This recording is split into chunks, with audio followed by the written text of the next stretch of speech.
Hello friends, मैं पलक कपूर। आज मैं आपके सामने डेस्टिनी मैनेजमेंट के द्वारा बहुत खूबसूरत कॉन्सेप्ट लेके आई हूँ, जिसका नाम है 4 कप कॉन्सेप्ट, यानी 4 प्यालियाँ। तो सबसे पहले मैं ये शुरुआत करूँगी, उससे पहले मैं आपको ये समझाना चाहूँगी कि ये क्या कॉन्सेप्ट है, ये 4 प्यालियाँ क्या होती है। तो 4 प्यालियाँ ये होती है, जब हम शादी करते हैं तो हम अपने जो पार्टनर से जो हमें नीड है, या पार्टनर को हमसे जो नीड है, तो उसको बोलते हैं 4 कप कॉन्सेप्ट। यानी 4 कप यानी कि नैसर्गिक कुंडली में जो सेकेंड हाउस होता है, यानी कि हॉरोस्कोप में आप देखेंगे जो सेकेंड हाउस होता है वो फर्स्ट कप होता है, फिर फिफ्थ हाउस होता है वो सेकेंड कप, और जो थर्ड कप होता है वो एट्थ हाउस में होता है, और जो 4 कप होता है वो 11th हाउस में होता है। तो इसको कंफर्ट्स बोलते हैं। हम जो अपना कंफर्ट्स चाहते हैं, हम चाहते हैं कि हमें हमारे 4 कप ऑटोमेटिकली भरे रहें। तो किस प्रकार से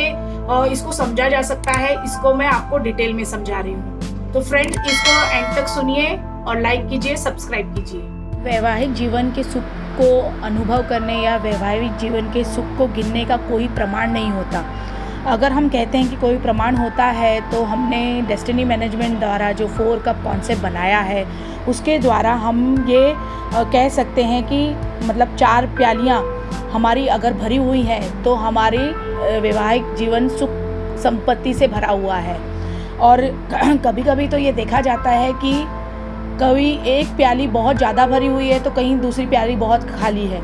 तो जहाँ प्याली भरी हुई होती है तो वहाँ तो व्यक्ति बहुत संतुष्ट होते हैं, लेकिन जहाँ प्यालियाँ भरी नहीं होती तो वो उस प्याली को भरने के लिए बाहर उसको खोजते हैं, बाहर अलग अलग तरीके से जानने का प्रयत्न करते हैं। तो यहीं से शुरुआत हो जाती है विवाह के संबंध में विवाद की। तो उसी तरह से हमने एस्ट्रो द्वारा काफ़ी इजी तरीके से इसको प्याली को समझाया है, एक्सप्लेन किया है। अगर आपको एस्ट्रोलॉजी नहीं आती तो भी इससे कोई फ़र्क नहीं पड़ता, अगर आती है तो और आप अच्छी तरह से समझ पाएंगे। तो पहली प्याली के बारे में बात करूंगी कि पहली प्याली वो है जो एक दूसरे के लिए, यानी अपने पार्टनर के लिए सम्मान, उसके प्रति आदर, एक दूसरे का साथ निभाते हुए रहना, रहन सहन, रीति रिवाज, या फिर रीति रिवाज से ज़्यादा हम ये कहेंगे कि खाना पीना, एक दूसरे के प्रति आकर्षण।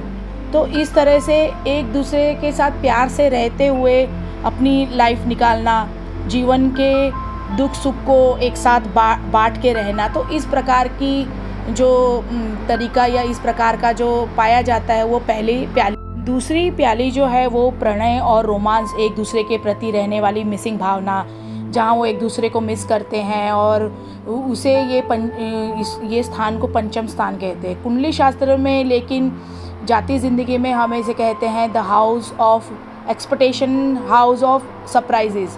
तो ये प्याली हमेशा एक अलग प्रकार की होती है जो रूटीन से बाहर जाकर ज़िंदगी को इंटरेस्टिंग बनाती है। ये इंटरेस्टिंग बनाने का जो कंपार्टमेंट होता है, हम हर व्यक्ति को कहीं उसे गिफ्ट्स मिलते हैं, किसी को कोई शेर व शायरी, किसी की तारीफ़ होती है, शेर व शायरी होती है, कहीं कोई व्यक्ति और एक दूसरे को जान निछावर करने की बात करता है, मतलब इस तरह की फीलिंग्स।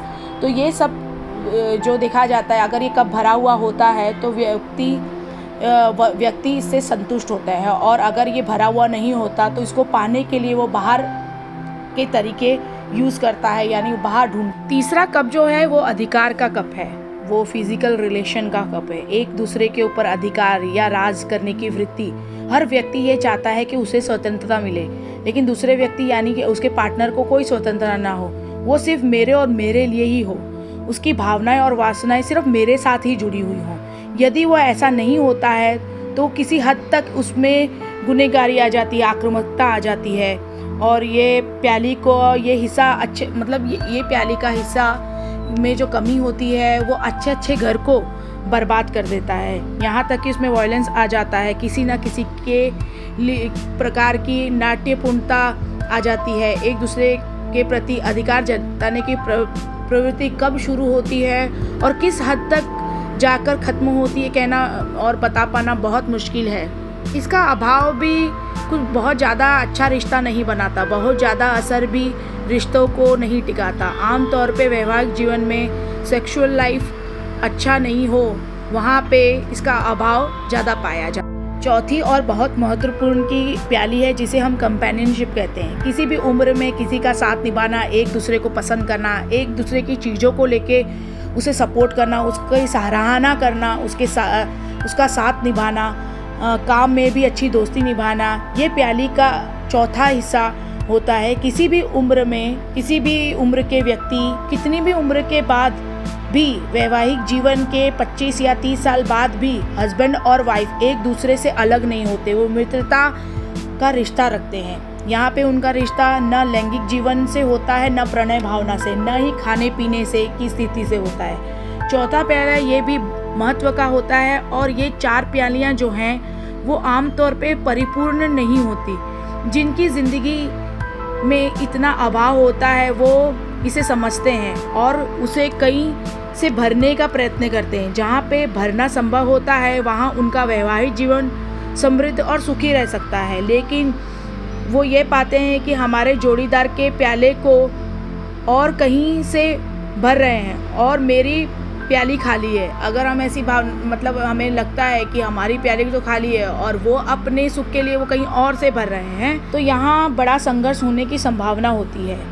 तो ये 4 प्यालियाँ का कॉन्सेप्ट जो है या विचार जो है वो ज्योतिष शास्त्र में जिसे हम कहेंगे कि स्थिर स्थान है, वहाँ से ये पाया गया है कि ये ऐसा धन स्थान है जो हर व्यक्ति पाना चाहता है।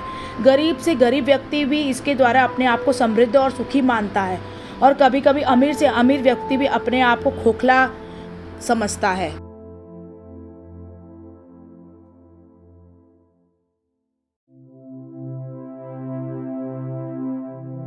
अब ये कब भरने के लिए हमें क्या करना चाहिए, मतलब ये 4 जो कॉन्सेप्ट मैंने आपको बताए हैं तो उन्हें कैसे भर के रखना चाहिए या कैसे वो भरे रहें। तो सबसे पहले हमारा कप कैसे भरा रहे उससे ज़्यादा अच्छा है कि हमारे सामने वाला जो पार्टनर है उसका कप कैसे भरा रहे या उसका कप कैसे खाली ना हो उसका प्रयत्न करना चाहिए। तो ऐसी बहुत सारी चीज़ों से बहुत सारे एग्जाम्पल है जिससे वो कप भरा जा सकता है।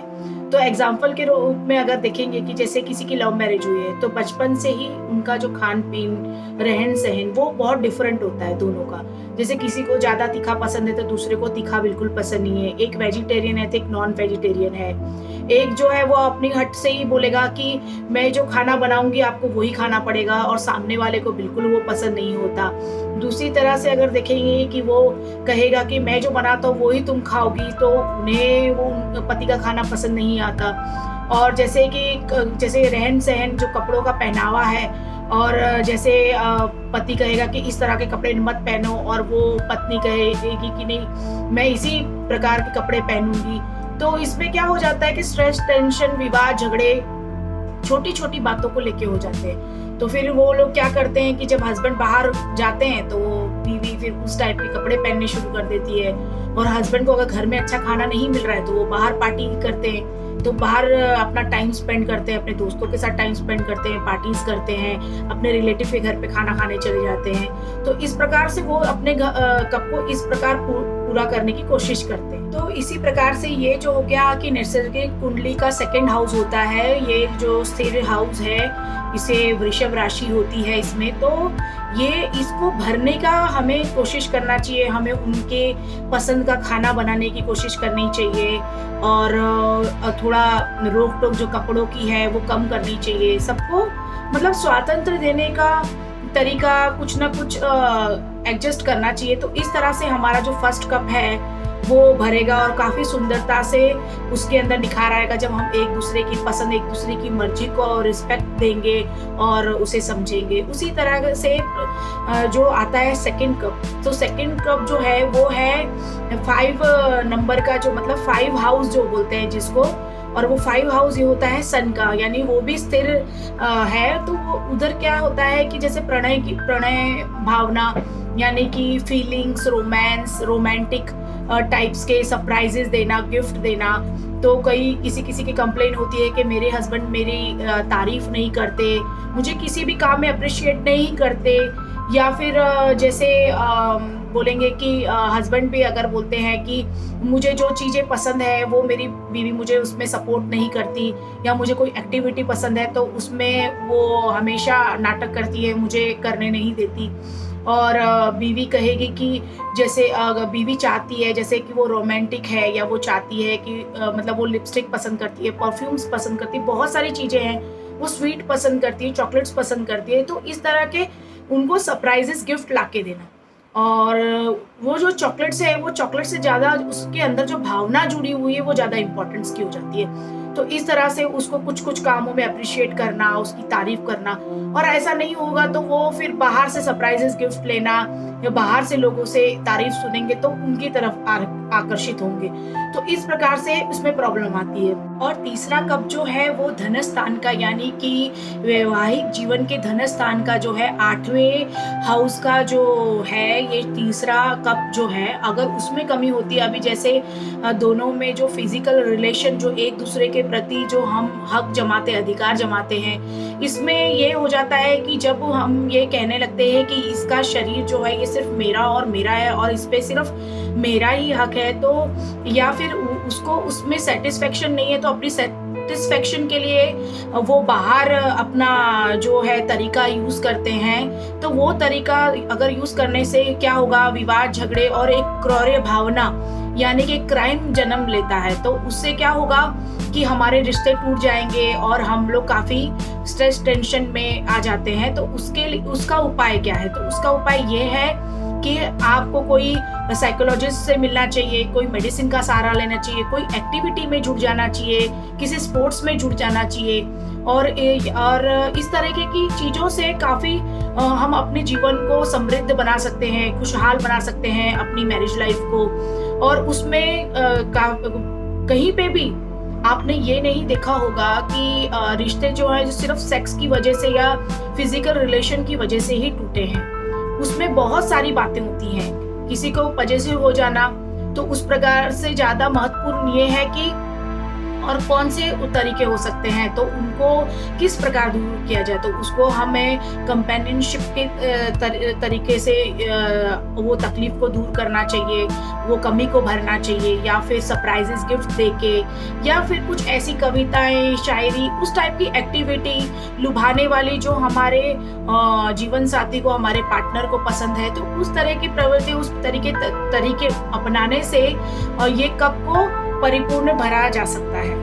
अभी सबसे चौथा और महत्वपूर्ण का जो कप है वो है 11th हाउस।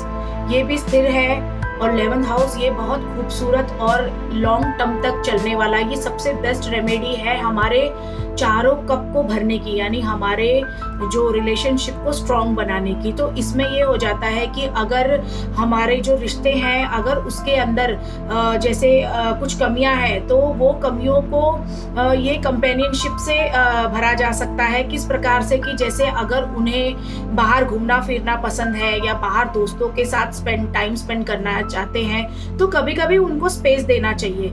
उसी प्रकार से जैसे उनकी कोई हॉबी है, उन्हें सिंगिंग बहुत पसंद है, तो वो उनका साथ दीजिए। भले ही आप कान में रुई लगा के बैठ जाइए, लेकिन आप आधा एक घंटा उनके लिए निकालिए। उन्हें उनके साथ संगीत में उनके साथ कंपनी दीजिए, या फिर उन्हें जैसे कुछ खेल कूद में जाना है, या अपने पुराने दोस्त जो उनके फेवरेट उनके दोस्त हैं, बेस्ट फ्रेंड्स हैं, उनको मिलने दीजिए। या फिर आप उनको फिल्में बहुत पसंद है, तो भले ही आप वहाँ जाके सो जाइए, लेकिन आप उनके साथ फिल्मों में जरूर जाइए। तो इस प्रकार के छोटे छोटे जो उपाय हैं ये बहुत ही फायदेमंद होते हैं अपने रिलेशन को संभालने के लिए, अपने रिलेशन को बचाने के लिए, उसे खुशहाल करने के लिए। ये बहुत इम्पोर्टेंट है। अगर हम ये चीज़ों को समझेंगे तो हम अपने रिश्तों को भी, अपनी अपनी फैमिली को, अपने रिश्तेदारों को भी इस प्रकार के सॉल्यूशन देंगे। तो सबसे पहले सॉल्यूशन से ज़्यादा प्रॉब्लम क्या है उसको ढूंढिए। तो प्रॉब्लम को जब ढूंढेंगे तो सॉल्यूशन ऑटोमेटिकली मिल जाएंगे।